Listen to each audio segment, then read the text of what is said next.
मैंने इस पूरे आंदोलन में लाखों लोग हैं बिना मास्क के घूमते, और मैं भी बिना मास्क के घूमता हूँ। ये नहीं कि मैं लगाता हूँ, मैं केवल मास्क लगाता हूँ गाड़ी में ताकि चालान ना हो, उससे बच जाऊं। हमारे 300 से ज़्यादा साथी यहाँ शहीद हो चुके हैं आंदोलन में, लेकिन एक भी साथी कोरोना की बीमारी से शहीद नहीं हुआ। इसका मतलब साफ है कि कोरोना सरकारी बीमारी है। मोदी जी, प्रभु ये बेकार की बातें ना करो, आपके दम नहीं है कि इस आंदोलन को आप हटा सको। आपके सारे तीर इस पे बेकार हैं।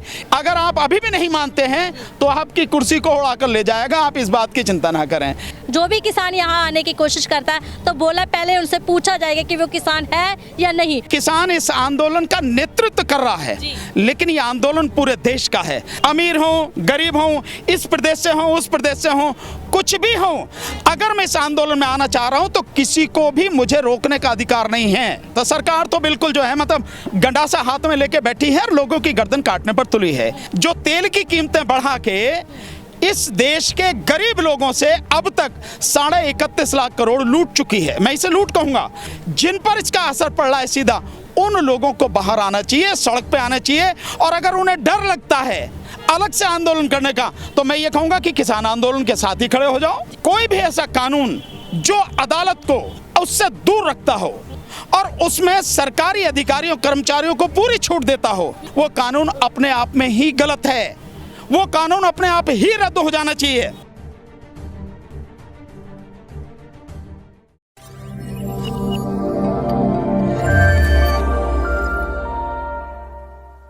पंजाब न्यूज़ देख रहे ਸਾਰੇ ਹੀ ਦੇਸ਼ ਦੇ ਦਰਸ਼ਕਾਂ ਦਾ ਮੈਂ ਹਰਜੀਤ ਕੌਰ ਸਵਾਗਤ ਕਰਦਾ। ਦਰਸ਼ਕੋ, ਆਪ ਜੀ ਨੂੰ ਪਤਾ ਕਿ ਲਗਾਤਾਰ ਕਿਸਾਨੀ ਅੰਦੋਲਨ ਦੇ ਵਿੱਚ ਡਟੇ ਹੋਏ ਆ ਤੇ ਪਲ ਪਲ ਦੀ ਅਪਡੇਟ ਤੁਹਾਨੂੰ ਦੇ ਰਹੇ ਆ। ਅੱਜ ਸਾਡੇ ਨਾਲ ਬਹੁਤ ਵਧੀਆ ਸ਼ਖਸੀਅਤ ਮੌਜੂਦ ਹੈ, ਜਿੱਥੇ ਅਸੀਂ ਗੱਲ ਕਰਦੇ ਆ ਕਿ ਅਸਾਮ ਤੋਂ ਵੀ ਸਾਡੇ ਸਰ ਆਏ ਹੋਏ ਨੇ, ਜਿਹੜੇ ਕਿ ਅਸਾਮ ਦੇ ਵਿੱਚ ਕਿਸ ਤਰ੍ਹਾਂ ਕਿਸਾਨੀ ਅੰਦੋਲਨ ਚੱਲ ਰਿਹਾ ਉਸ ਬਾਰੇ ਸਾਨੂੰ ਜਾਣਕਾਰੀ ਦੇਣਗੇ। ਤੇ ਨਾਲ ਹੀ ਸਾਡੇ ਬਾਨੂ ਪ੍ਰਤਾਪ ਸਿੰਘ ਜਿਹੜੇ ਕਿ ਐਡਵੋਕੇਟ ਨੇ, ਸੀਨੀਅਰ ਵਕੀਲ ਨੇ ਸੁਪਰੀਮ ਕੋਰਟ ਦੇ, ਤਾਂ ਕਮਿਸ਼ਨਰ ਜੀ ਵੀ ਸਾਡੇ ਨਾਲ ਮੌਜੂਦ ਹੈ ਜਿਹੜੇ ਕਿ ਰਿਟਾਇਰ ਹੋ ਚੁੱਕੇ ਨੇ, ਪਰ ਇਸ ਕਿਸਾਨੀ ਅੰਦੋਲਨ ਨੂੰ ਵੱਧ ਚੜ੍ਹ ਕੇ ਸਮਰਥਨ ਦੇ ਰਹੇ ਨੇ, ਉਦੈਪੁਰ ਤੋਂ ਆਏ ਹੋਏ ਨੇ। ਸੋ ਸਾਰਿਆਂ ਦਾ ਅਸੀਂ ਸਵਾਗਤ ਕਰਦੇ ਹਾਂ ਜੀ। ਸ਼ੁਕਰੀਆ, ਬਹੁਤ ਬਹੁਤ ਸ਼ੁਕਰੀਆ ਜੀ। ਸਰ, ਤੁਸੀਂ ਦੇਖਿਆ ਕਿ ਲਗਾਤਾਰ ਕਿਸਾਨੀ ਅੰਦੋਲਨ ਚੱਲ ਰਿਹਾ, ਹੁਣ 3 ਮਹੀਨੇ ਤੋਂ ਉੱਪਰ ਹੋ ਚੁੱਕਾ ਹੈਗਾ, ਕੋਈ ਗੱਲਬਾਤ ਨਹੀਂ ਕਰ ਰਹੀ ਹੈ ਸਰਕਾਰ, ਇੱਥੋਂ ਤੱਕ ਕਿ ਆਪਣੇ ਇਲੈਕਸ਼ਨ 'ਚ ਬਿਜੀ ਹੈਗੀ ਆ। ਤਾਂ ਇੱਕ ਕਰੋਨਾ ਦਾ ਬਹਾਨਾ ਬੜਾ ਲਾਇਆ ਜਾ ਰਿਹਾ ਵੀ ਕਰੋਨਾ ਹੈਗਾ, ਕਿਤੇ ਲੋਕਡਾउन कर दिता जाता, किते कहा जा रहा है कि इकट्ठ नहीं होने देना। किस तरह देखते? नहीं, ये देखिए एक षड्यंत्र है। जैसे अगर आप देखें, थोड़ा पीछे जाएंगे तो पता लगेगी, जिस समय CNRC का आंदोलन चल रहा था, वो आंदोलन पूरे देश में इस तरह से फैल चुका था कि सरकार की समझ के बाहर हो गया। ये कोरोना की बीमारी उस आंदोलन को हटाने के लिए लाई गई, फैलाई गई। और अब ये सारा जो किसान आंदोलन चल रहा है और आज 109वां दिन है, इस आंदोलन को किसी भी तरह से हटाने में सरकार पूरी तरह से असफल है। सरकार ने हर तरह की कोशिश कर ली। सरकार ने आतंकवादी कहा, पाकिस्तानी कहा, खालिस्तानी कहा और ताकत के दम पे भी उठाने की कोशिश की, गालियां दी, नक्सलवाद, जो कुछ कर सकती थी वो किया उसने। और 26 तारीख का एक सरकार का षड्यंत्र का नंगा नाच भी पूरी दुनिया ने देखा। उस सब के बावजूद उठाना तो बहुत दूर की बात है, इस आंदोलन को जरा सा भी कमजोर नहीं कर सकी, बल्कि ये आंदोलन दिन प्रतिदिन और मजबूत होता चला गया। तो अब इसको उठाए कैसे? इसलिए अब ये कोरोना की बीमारी जो केवल सरकारी बीमारी है, वैसे कोरोना नहीं है। क्योंकि मैं इसलिए कह सकता हूँ, पिछले 109 दिन से मैं इस आंदोलन में लगातार आ रहा हूँ। सिंगू बॉर्डर में लगातार आया हूँ, मैं टिकरी बॉर्डर गया हूँ, मैं गाजीपुर बॉर्डर गया हूँ, मैं राजस्थान बॉर्डर गया हूँ, मैं पलवल गया हूँ। मैंने इस पूरे आंदोलन में लाखों लोग हैं बिना मास्क के घूमते, और मैं भी बिना मास्क के घूमता हूँ। ये नहीं कि मैं लगाता हूँ, मैं केवल मास्क लगाता हूँ गाड़ी में ताकि चालान ना हो, उससे बच जाऊँ। बाकी मैं कोरोना में यहाँ कहीं भी आंदोलन में मास्क नहीं लगाता हूँ। किसी व्यक्ति को भी, सब यहाँ लंगर में जो होता है उसी को खाते हैं, जो भी मतलब चाय हो, कॉफ़ी हो, खीर हो, कुछ भी हो, लंगर का ही सब खाते पीते हैं। किसी भी व्यक्ति को कोरोना नहीं है। हमारे 300 से ज़्यादा साथी यहाँ शहीद हो चुके हैं आंदोलन में, लेकिन एक भी साथी कोरोना की बीमारी से शहीद नहीं हुआ। इसका मतलब साफ है कि कोरोना सरकारी बीमारी है। और इस कोरोना के रहते ही सरकार ने पहले मजदूरों के हक के जितने भी कानून थे, श्रम कानून, उनको ख़त्म किया, और फिर ये सारा का सारा खेती कानून लेकर आई है पूरे किसानों को और देश को तबाह करने के लिए। और अब दोबारा से ये कोशिश की जा रही है कि इस तरह से इस आंदोलन, इसको कोरोना को फैलाया जाए। आपने देखा बीच में बिल्कुल खत्म हो गए थे, लेकिन अब होने लगे। 18,000 केस हो गए, 22,000 केस हो गए, कल मैंने देखा 24,000 केस एक दिन में आने लगे। इसका मतलब धीरे धीरे तादाद बढ़ाई जा रही है और ये कोरोना का डर फैला कि इस आंदोलन को खत्म करने की कोशिश की जाएगी। लेकिन मैं सरकार को बता देना चाहता हूँ, मोदी जी प्रभु ये बेकार की बातें ना करो, आपके दम नहीं है कि इस आंदोलन को आप हटा सको। आप क्यों नहीं हार मान लेते? आप हारे हुए व्यक्ति हैं, फिर भी आप जबरदस्ती इसको हटाने की कोशिश कर रहे हैं। आपके सारे तीर इस पे बेकार हैं। ये आंदोलन अब अगर आप अभी भी नहीं मानते हैं तो आपकी कुर्सी को उड़ाकर ले जाएगा। आप इस बात की चिंता ना करें। इसलिए ये आंदोलन अब हटने वाला नहीं है कोरोना से भी, लेकिन सबको सावधान रहने की जरूरत है। भानु प्रताप सिंह जी, आपने देखा कि वैक्सीन भी ये निकाल रहे, टीके भी आपने देखा, मंत्री जी भी टीका लगवा रहे थे, तो कैसे देखते हैं कि किसानी आंदोलन चल रहा है? हालांकि सुप्रीम कोर्ट ने भी इसकी इजाज़त दी कि आप पीसफुली तरीके से ये आंदोलन है वो कर सकते हैं, फिर भी ये हरियाणा प्रशासन होता है, जो भी किसान यहाँ आने की कोशिश करता है तो बोला पहले उनसे पूछा जाएगा कि वो किसान है या नहीं, फिर इस किसानी आंदोलन में आने दीजिए। ये किसी से भी पूछने की जरूरत नहीं और किसी को भी बताने की जरूरत नहीं है, क्योंकि किसान इस आंदोलन का नेतृत्व कर रहा है। लेकिन ये आंदोलन पूरे देश का है, चाहे मैं किसान हूँ, चाहे मैं छात्र हूँ, वकील हूँ, डॉक्टर हूँ, अमीर हूँ, गरीब हूँ, इस प्रदेश से हूँ, उस प्रदेश से हूँ, कुछ भी हूँ, अगर मैं इस आंदोलन में आना चाह रहा हूँ तो किसी को भी मुझे रोकने का अधिकार नहीं है। संविधान के अनुसार भी अधिकार नहीं है, वैसे भी अधिकार नहीं है। दूसरी जो स्थिति है, ये मेरी अपनी इच्छा है कि मैं आंदोलन में भाग लेना चाहता हूँ, ये मेरा संवैधानिक अधिकार है। सुप्रीम कोर्ट भी बार बार मेरे अधिकार पर मोहर लगा रही है कि मेरा अधिकार है, तो किसी को रोकने का अधिकार नहीं है। जी, आप देख रहे हैं कि लगातार महंगाई भी बढ़ रही है, पेट्रोल डीजल की, और यहाँ तक कि सिलेंडर के दाम भी बढ़ चुके हैं। क्या कहना चाहते हो कि एक तरफ तो किसानी आंदोलन किसान विरोधी बिलों के खिलाफ चल रहा है, लेकिन दूसरी तरफ महंगाई लगातार बढ़ती जा रही है, इसे कैसे देखें? नहीं, इसके लिए तो मैं ये कहना चाहूँगा, देखिए मैं सरकार से कुछ नहीं कहना चाहता। सरकार तो बिल्कुल जो है मतलब गंडासा हाथ में लेके बैठी है और लोगों की गर्दन काटने पर तुली है।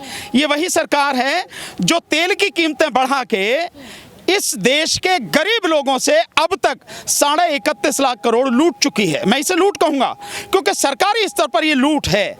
आप टैक्स ले रहे हैं 3 गुना से ज्यादा है, और कोई अगर व्यापारी ले तब आप उसके खिलाफ शायद बात करेंगे, लेकिन सरकार जिसका काम है वेलफेयर स्टेट की घोषणा करना, वो सरकार अगर 3 गुना हमसे कर ले रही है, वसूल कर रही है, लूट रही है, तो उसे क्या कहा जाएगा? डाका मार रही है सरकार। इसलिए सरकार पूरी तरह से गलत काम कर रही है। पर मेरा कहना आम जनता से है कि जिस तरह से किसान ने समझा कि ये सरकार कैसे न केवल किसान को बल्कि देश को बर्बाद करने वाली है, वो किसान बाहर निकल के आया, अपने घरों से बाहर निकला, सड़क पर आया, आंदोलन किया, और पिछले तकरीबन अगर माना जाए जब से आंदोलन ये चल रहा है पंजाब में, तो 6 महीने के लगभग हो चुके हैं, और किसान लगातार सड़क पर है। आम जनता, क्योंकि केवल किसान तो यूज करता नहीं है गैस, बल्कि मैं कहूँ कि अगर कुछ किसानों को छोड़ दिया जाए तो बाकी किसान गैस ही यूज नहीं करते हैं, तो वो फिर भी सड़क पर हैं। तो आम जनता, विशेषकर वो मध्यम वर्ग, शहरों में रहने वाला वर्ग, जिसके इस महंगाई का सबसे ज्यादा असर पड़ने वाला है, उसको बाहर निकल कर आना चाहिए। उनको नहीं लगता कि कहाँ ये जो आपका गैस का सिलेंडर था 300 साढ़े 300 रुपए का मिलना चाहिए था, सरकार ने धीरे धीरे सारी सब्सिडी खत्म कर दी और आज वो 819 रुपए का जो मिल रहा है, और जो बाकी डीजल और पेट्रोल है उसके दाम कहाँ से कहाँ पहुंच चुके हैं। तो ये जो लोग हैं जिन पर इसका असर पड़ रहा है सीधा, उन लोगों को बाहर आना चाहिए, सड़क पे आना चाहिए। और अगर उन्हें डर लगता है अलग से आंदोलन करने का, तो मैं ये कहूंगा कि किसान आंदोलन के साथ ही खड़े हो जाओ, उनके साथ में उनकी ताकत बढ़ाओ, ताकि सरकार को पूरी तरह से उखाड़ के फेंका जाए जो इतना अत्याचार कर रही है। मेरा लास्ट सवाल आपसे, आप देख रहे हो कि 11 गेट की मीटिंग हुई है, लगातार किसानों ने उनको बिलों के बारे में समझाया है, अब डेडलॉक बना है, टूट नहीं रहा, बातचीत हो नहीं रही, लेकिन कृषि मंत्री अभी भी कह रहे हैं कि ये जो किसानी बिल है इसमें कोई कमी नहीं है, अगर हम फिर भी किसानों की भावनाओं की कदर करते हैं, फिर भी संशोधन करने के लिए तैयार, अगर आपको प्रस्ताव मंजूर है तो आप बात करें। कैसे देखते हो इसे? नहीं, संशोधन का मतलब नहीं है। देखिए, एक बहुत सीधी सी बात है, मैं समझता हूँ इसके लिए और गहराई में जाने की जरूरत नहीं। मैं संशोधन के आगे की बात कर रहा हूँ, संशोधन का तो मतलब ही नहीं है। नंबर 1 ये है कि ये कानून गैर संवैधानिक है, इसलिए संशोधन का मतलब नहीं है कानून खत्म होने चाहिए। दूसरी बात, किसानों की जो मांग है वो संशोधन की नहीं है, इन कानूनों को वापस लेने की मांग है। बहुत सीधी सी बात है।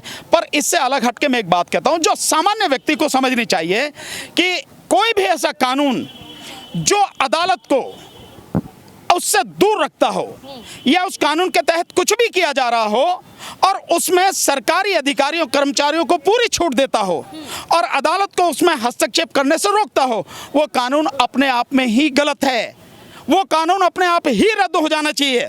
लेकिन ये सरकार क्योंकि तानाशाह सरकार है और उद्योगपतियों की गुलामी कर रही है, अंबानी या अडानी और अंबानी जैसे जो लोग हैं, मोदी जी उनकी गुलामी कर रहे हैं, इसलिए इस कानून का रद्द होना बहुत ज़रूरी। आप देखिए, आप कानून से आपने इसको अदालत से दूर रखा, एक सवाल पूछा जाना चाहिए क्यों रखा है आपने? अगर आपकी नीयत साफ है, अगर ये कानून सही है, इसके तहत सब कुछ सही होना है, तो आपने अदालत को बाहर क्यों रखा है? अदालत को होना चाहिए कि अगर कोई झगड़ा होता है तो अदालत इसमें हस्तक्षेप करेगी, उसको पूरा अधिकार है। आप इस कानून में एसडीएम, एडीएम, डीएम जो भी हैं सरकारी कर्मचारी, अगर वो कोई भी आदेश पारित करते हैं उसको तो सीपीसी के तहत यानी सिविल प्रक्रिया संहिता जो है, जो सिविल प्रोसीजर कोड है, उसके तहत लागू करने की बात तो कह रहे हैं, लेकिन उसी सिविल कोड को इससे बाहर रख रहे हैं। क्यों? अगर आपकी नीयत साफ है तो इसको बाहर क्यों रख रहे हैं? होने दीजिए ना ओपन। आपका दिमाग बिल्कुल साफ है और आपका कानून से है तो सबकी चर्चा में होना चाहिए, सबको इस पर बहस करें, जो सही फैसला होगा वो हो जाएगा।